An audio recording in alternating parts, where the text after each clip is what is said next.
On est aujourd'hui le mardi, Kohar Adar Rishon, on est le 5 mars. On va continuer notre conte de Rabbi Nachman, la princesse perdue. Et on va essayer aujourd'hui de terminer ce premier conte sans garantie, mais en tous les cas on est pratiquement arrivé à la fin. Et un très bref résumé, mais bien évidemment qui n'explique rien.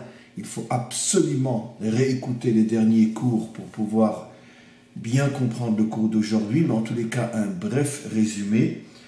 Donc notre serviteur, celui qui est le serviteur du roi qui est à la recherche de la princesse perdue, a rencontré dans le désert un géant qui portait sur lui un arbre et qui était donc responsable de toutes les bêtes et tous les animaux et toutes les bêtes sauvages qui se trouvait dans cet endroit.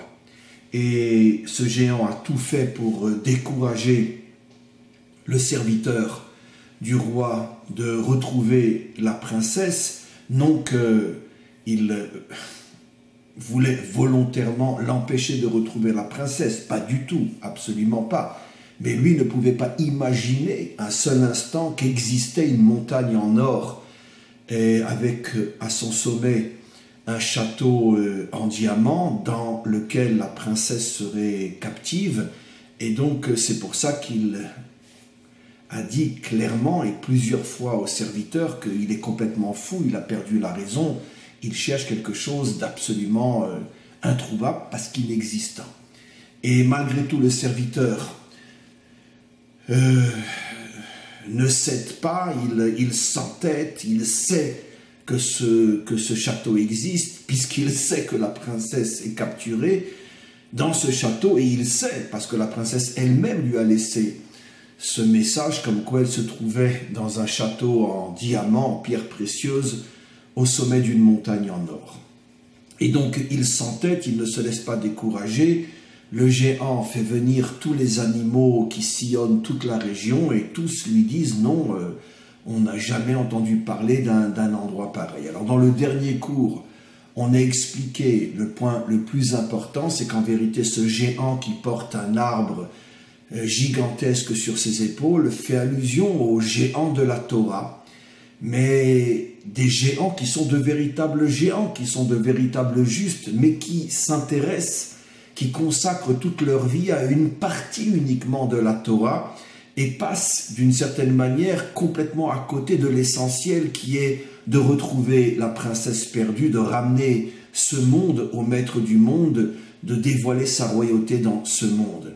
Alors bien évidemment, il faut des gens comme ça, de la même manière qu'il faut des médecins, des dentistes, des avocats, des ingénieurs, des cordonniers, des électriciens, des plombiers. On a besoin de toutes sortes de corps de métier dans ce monde, parce qu'on ne peut pas vivre uniquement avec des médecins ou des avocats ou des plombiers ou des électriciens.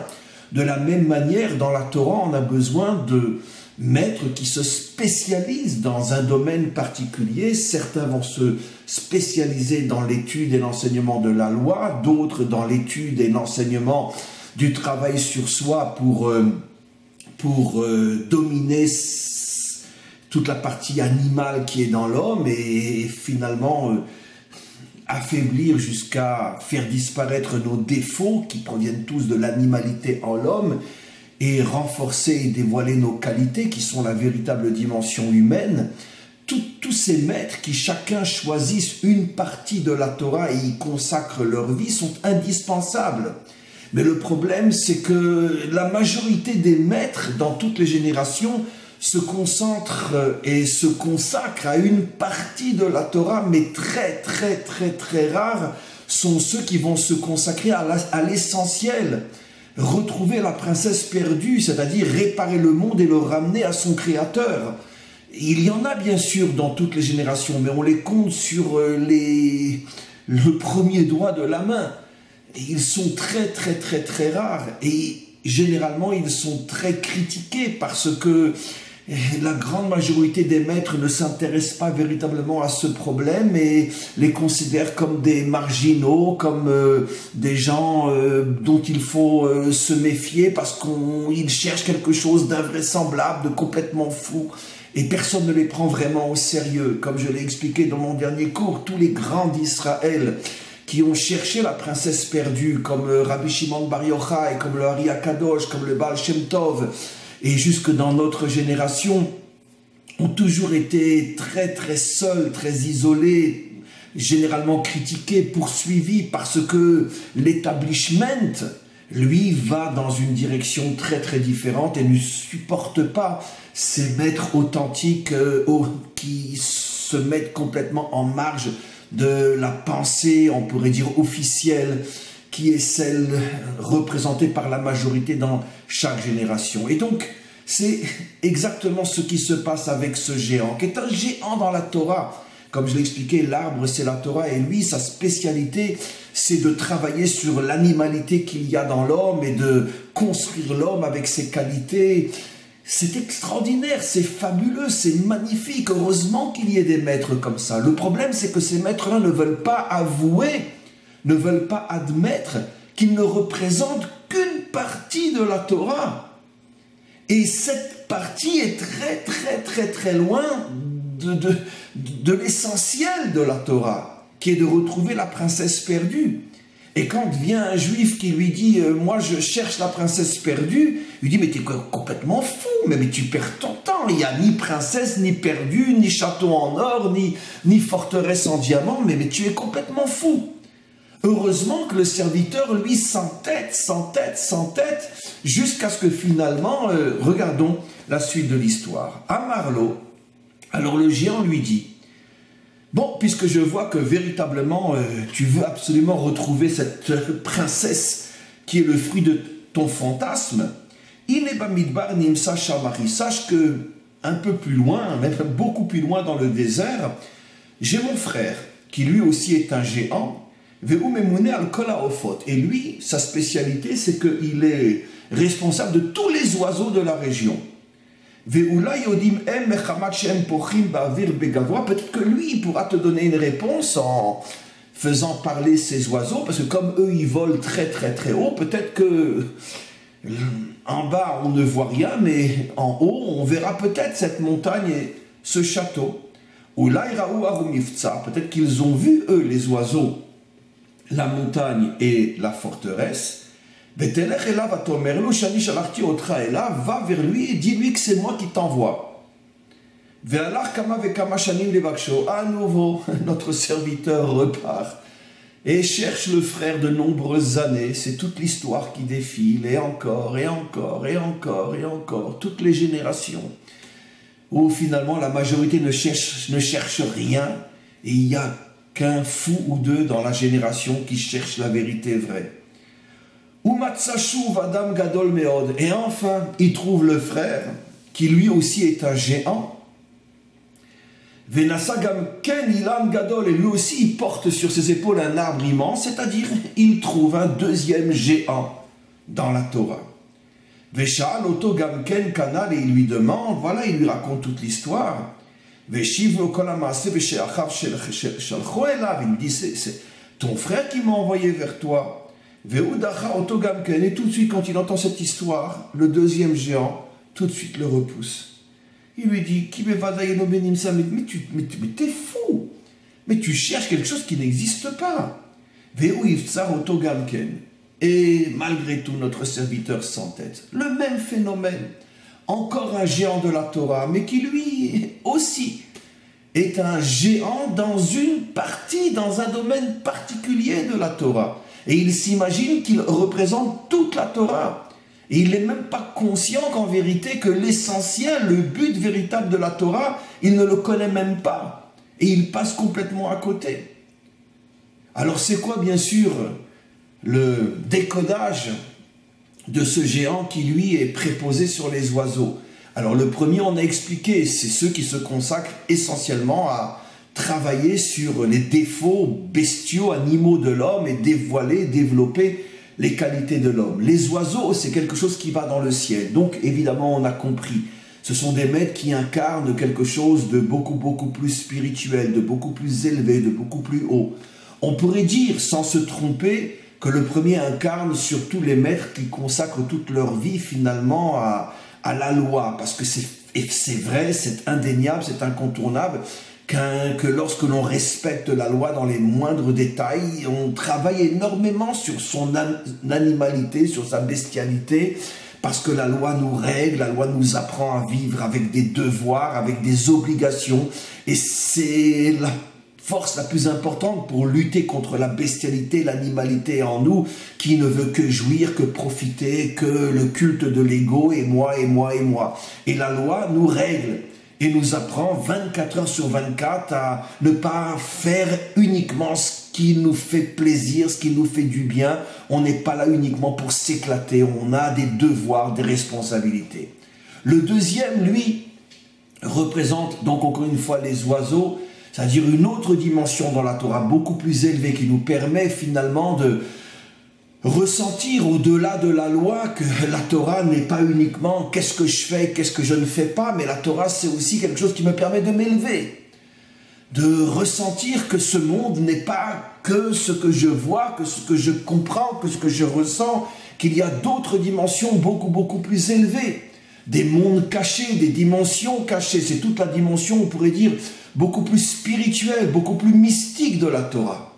Alors bien sûr que dans toutes les générations, il y a eu et il y a des géants de la mystique juive, de la mystique thoraïque, qui effectivement, lorsque l'on s'accroche à eux, on ressent qu'ils nous élèvent, qu'ils nous... Waouh! Mais même eux ne sont pas encore arrivés au but, même eux sont encore très loin du but, parce que vous remarquerez que le point commun entre le premier géant et le deux géants, c'est que finalement ils s'intéressent à l'homme, à construire l'homme, mais ils ne s'intéressent pas au projet divin qui est de ramener le monde à son créateur, de dévoiler le créateur comme roi de ce monde.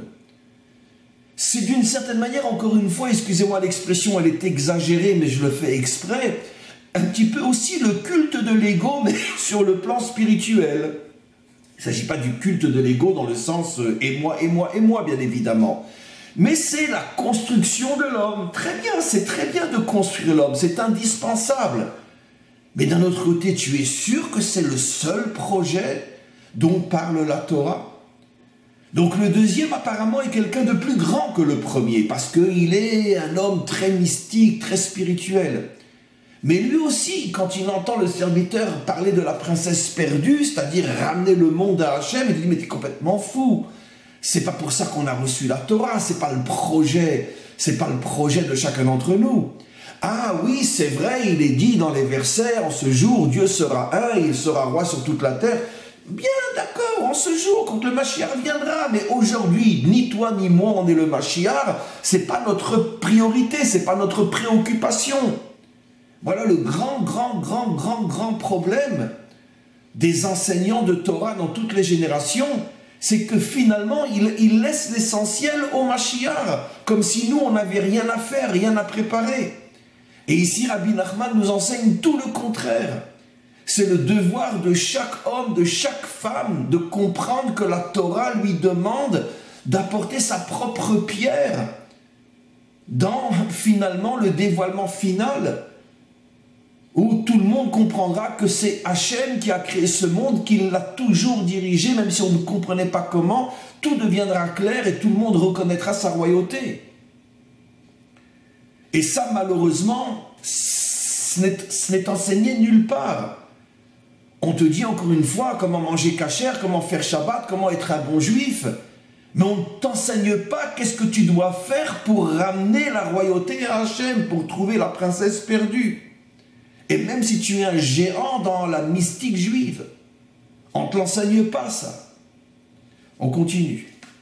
Va Marlo, iné ani memouné al kol haofot. Tu sais quoi, regarde, comme ton frère m'a dit, moi je suis responsable sur tous les oiseaux, et kraotam, je vais les appeler. Ou layodim em, peut-être que eux ils savent. Vekara kol haofot veshal et kulam, il a appelé tous les oiseaux, il leur a demandé. Veshal et kulam mikatan vadagadol, depuis les petits oiseaux jusqu'aux grands oiseaux. Veshivu, ils ont tous répondu. Chez Enam Yodim, mais Aru Mivtsar, ils n'ont jamais vu, jamais entendu parler de cette montagne en or et de ce château en pierre précieuse. Amarlo, le géant répond au serviteur, alors tu vois bien que tu as perdu la tête, tu es fou. Les oiseaux qui sont partout et qui voient tout de très haut n'ont jamais vu, n'ont jamais entendu parler de cette montagne et de ce château. Im tishmali, écoute mon conseil, chouv la chorecha, renonce, retourne de là où tu viens, parce que tu ne trouveras rien. Et lui, le serviteur, il continue, il dit non, je sais que c'est moi qui ai raison, même si j'ai le monde entier contre moi, même si toute l'officialité de ce monde, même parmi les gens bien, comme ces géants qui sont des grands de la Torah, même si toute l'officialité de ce monde, même les gens bien de ce monde disent que je suis fou, je sais que j'ai raison. Nous n'avons été créés que pour retrouver la fille du roi. C'est ça notre véritable mission. Quelqu'un qui ne comprend pas que c'est ça le but ultime de toute la Torah n'a rien compris à la Torah. Et il se met à hurler, oui, je sais que la princesse perdue existe. Je sais que cette montagne existe. Je sais que ce château existe. Amarlo, le géant, n'en pouvant plus de voir l'autre, à ce point insisté, lui dit, tu sais quoi, il y a un troisième frère dont on t'a pas encore parlé. On a, mon premier frère et moi, un troisième frère. Chez Memoune al-Kol. Lui, sa responsabilité, c'est aussi un géant, tu verras. Lui, il est responsable de tous les vents du monde. Les vents. Et les vents, eux, bien sûr, ils se trouvent partout dans le monde. C'est pas comme mon premier frère qui est responsable des animaux, ils ne sont pas partout dans le monde. Et les oiseaux ne sont pas, je ne suis pas responsable de tous les oiseaux du monde entier. Mais lui, mon troisième frère, il est responsable de tous les vents qui sillonnent le monde entier. Ou là, peut-être qu'en interrogeant les vents, peut-être que les vents, eux, seront. Et il repart pour de nombreuses années, et encore des générations et des générations qui passent. Et personne ne s'occupe de réparer le monde. Chacun est prisonnier à l'intérieur de sa vision restreinte de la Torah. Et tout le monde passe à côté du véritable projet. Mais finalement, heureusement, qu'il y a le serviteur qui lui s'entête. Et il traverse l'histoire. Et enfin, il trouve le troisième frère. Umatsa Adam Gadol Kol Al-Kahir. Trouve le troisième frère, qui est un géant. Venasa Gamken Ilan Gadol, lui aussi, il porte sur lui un arbre gigantesque. Veshal Oto Gamken, et lui déballe tout son récit. Veshiv Lo Kol Hamaase, et il lui dit, ni ton premier frère ne m'a aidé, ni ton deuxième frère ne m'a aidé. Bon, au moins, ils ont le mérite de m'avoir envoyé vers toi. Mais je sais que tu es le troisième frère, il n'y en a pas un quatrième. Est-ce que toi, tu peux m'aider? Vedacha Oto Gamken, le troisième frère le remballe lui aussi. Il lui dit, mais t'es fou. Mais qu'est-ce que tu cherches? Moi, je suis responsable des vents. Mieux que moi, personne ne peut être au courant. Et moi, je te dis, j'ai jamais entendu parler de ce château. Veoiftir Oto Gamken, et malgré tout, il insiste. Vamar lui, tu sais quoi? Très bien, je vais amener tous les vents et on va les interroger. Chez les Manu, il crée chez Yavo Kol Aruchot Veishal Otam. Vekara Otam, il appelle tous les vents. Ubaou Kol Aruchot, arrivent tous les vents. Veshal et Kulam, il leur demande à tous. Velo Yadu Shum Echad Mehem Me'aruvsar. Aucun d'entre eux n'avait entendu parler de cette montagne et de ce château. Vamarlo, et le géant, le troisième géant, lui répond. Alors, tu vas bien que t'es fou, on se fiche de toi, mais qui t'a raconté une histoire à ce point stupide? Et lui, le serviteur, sentant que finalement c'est sa dernière chance, il se met à pleurer. Ve'amar, et il dit, je sais que j'ai raison, je sais que cet endroit existe, c'est la princesse elle-même qui m'a laissé son foulard, et qui a écrit sur son foulard que ce château existait et qu'on l'emmenait là-bas. Betorkar, pendant qu'il était en train de pleurer, tout d'un coup arrive un vent qui n'était pas présent quand tous les vents ont dit qu'ils ne connaissaient pas cet endroit. Le géant se met en colère, il lui dit, mais que ça veut dire quoi? J'ai appelé tous les vents où tu étais. Pourquoi tu n'es pas venu avec tout le monde? Allo gazarti, j'ai pourtant insisté que viennent ensemble tous les vents. Pourquoi tu tardes? Et Shivlo, le vent répond à son maître, au géant.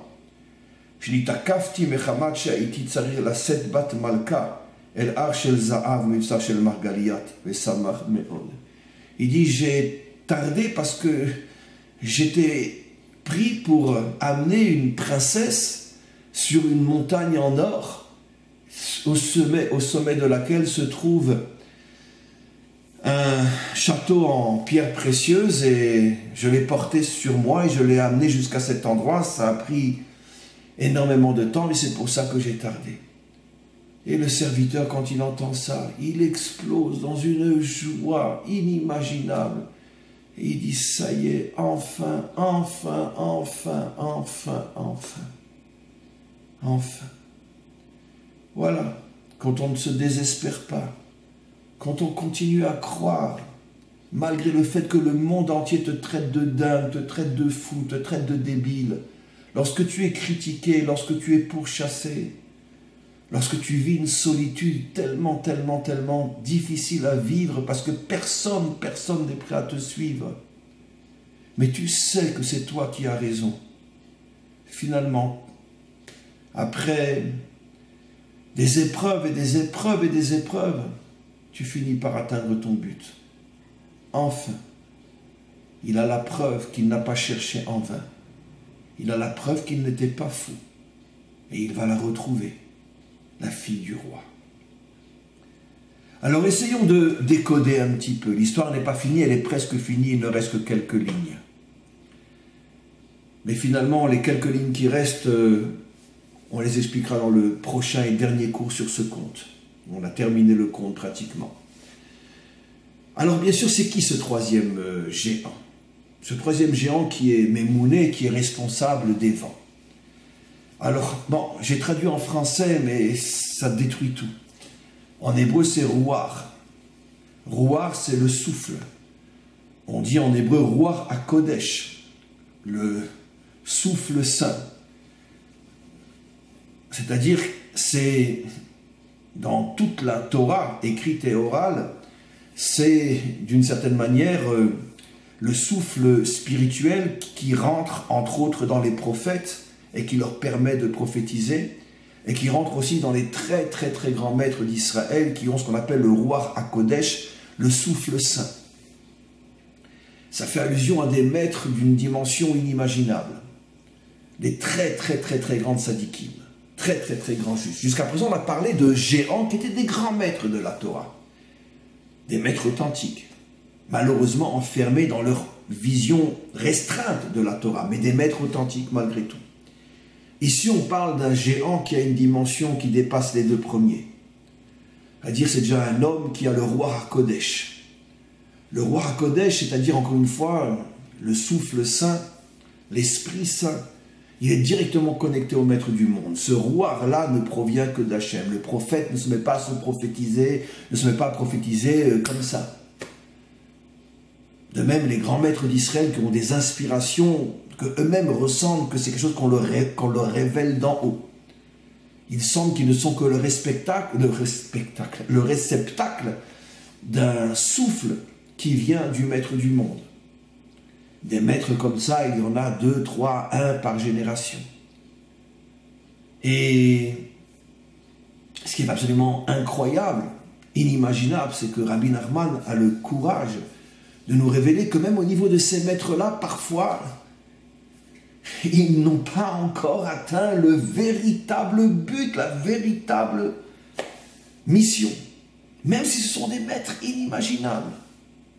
Malgré tout, ils sont beaucoup plus proches que les deux premiers. La preuve, c'est que c'est grâce à ce troisième maître que finalement, on va retrouver la princesse. Mais même eux, c'est pas encore du 100% évident. C'est incroyable ce que Rabbi Nachman nous révèle ici. En vérité, il est en train de nous expliquer, mais pourquoi ça fait des millénaires qu'on attend le Mashiach? Parce que ça fait des millénaires et des millénaires que même les plus grands de la Torah, finalement, ne sont pas encore arrivés au véritable but, le véritable pourquoi du don de la Torah. Et même quand on est au niveau de dimensions de géants qui sont inspirés par l'Esprit Saint, par le souffle saint, même si c'est grâce à lui, encore une fois, que finalement la princesse va être trouvée, mais Rabbi Nachman nous fait comprendre que même lui, au départ, ce n'était pas encore évident. Bien sûr, on pourrait se poser la question, mais pourquoi, mais pourquoi, mais pourquoi? Je pense que la réponse est dans ce conte. Parce que pour se mettre à la recherche de la princesse perdue, il faut accepter de vivre seul toute sa vie. Il faut accepter de vivre en marge du monde, d'aller à contre-courant, d'avoir tout le monde contre soi, d'être traité de fou, d'imbécile par le monde entier. Et ça, c'est pas tout le monde qui a le courage de le faire. Rabbi Shimon Bar Yochai a eu ce courage. Le Ari Akadosh a eu ce courage. Le Baal Shem Tov a eu ce courage. Et sans doute l'un des plus grands de tous qui a eu ce courage, c'est Rabbi Nachman de Breslev lui-même. Tout celui qui connaît son histoire sait qu'à quel point cet homme était seul, abandonné, critiqué, poursuivi, blasphémé, parce qu'il représentait quelque chose de totalement marginal par rapport à l'ensemble de l'établissement thoraïque de sa génération. Mais il a accepté. Il est mort d'ailleurs même très jeune, à l'âge de 38 ans. Je pense que dans la racine des choses, évidemment, on dirait qu'il est mort de maladie ou peu importe, mais ça c'est le voile.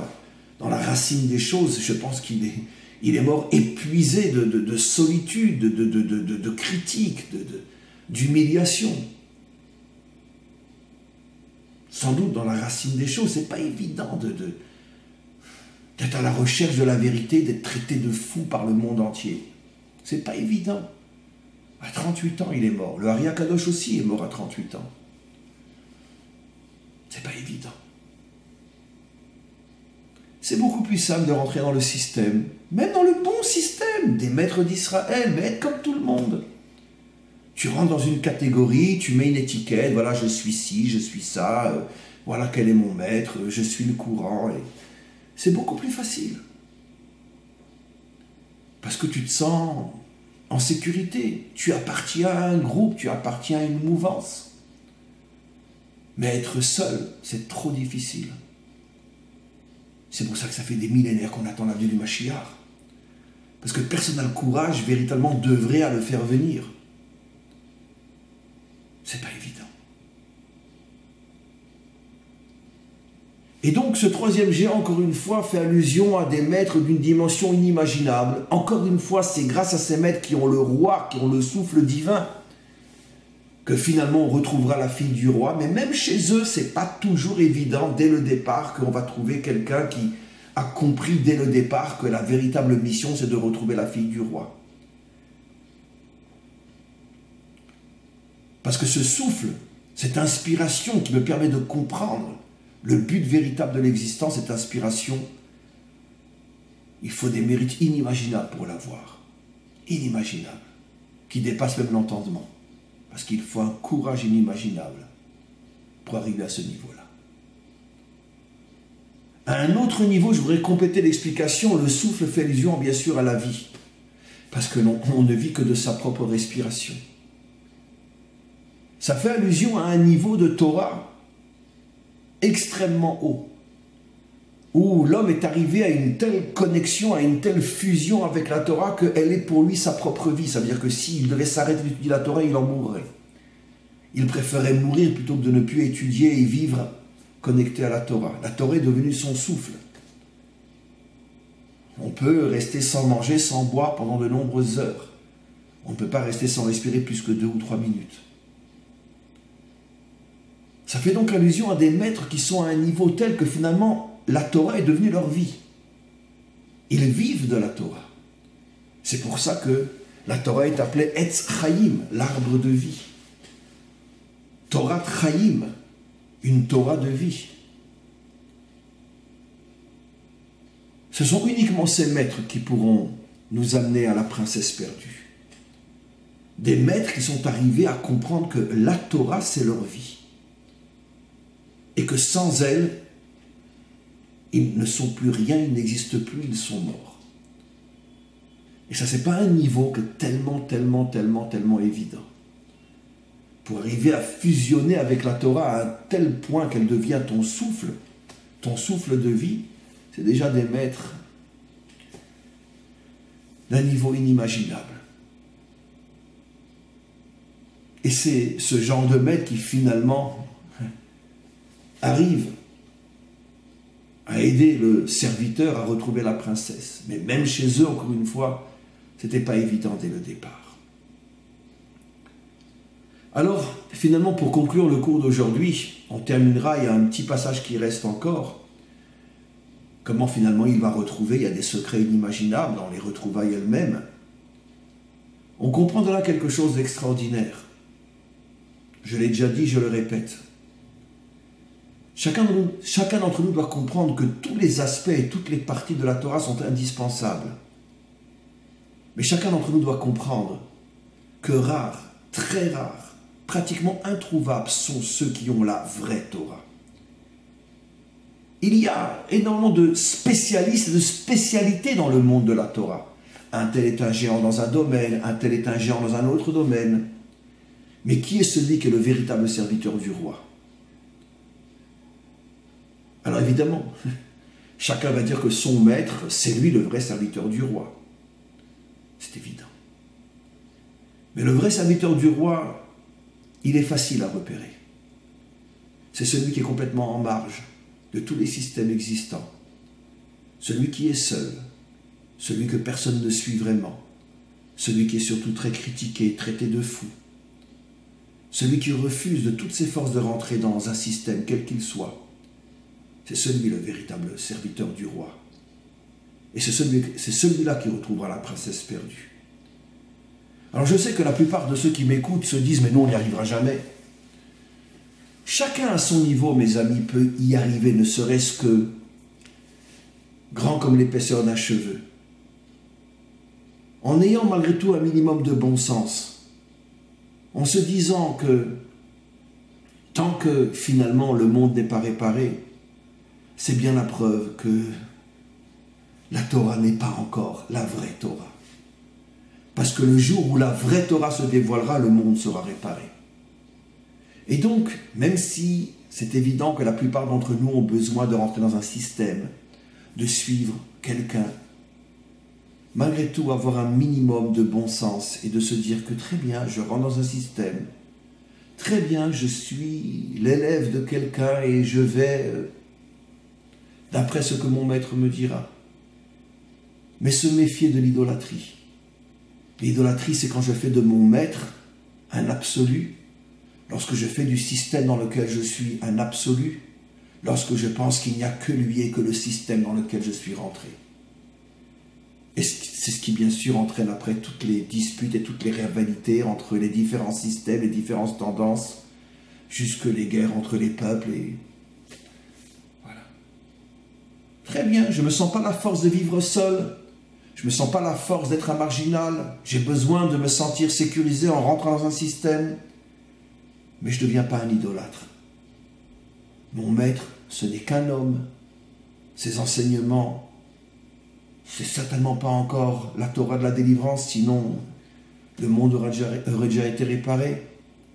Donc, je n'idolâtre pas. Je suis conscient que par faiblesse, j'ai besoin d'être dans le système. Mais je n'idolâtre pas le système. Quand tous les hommes vivront comme ça, déjà il y aura beaucoup plus de paix, de respect, d'entente entre les hommes.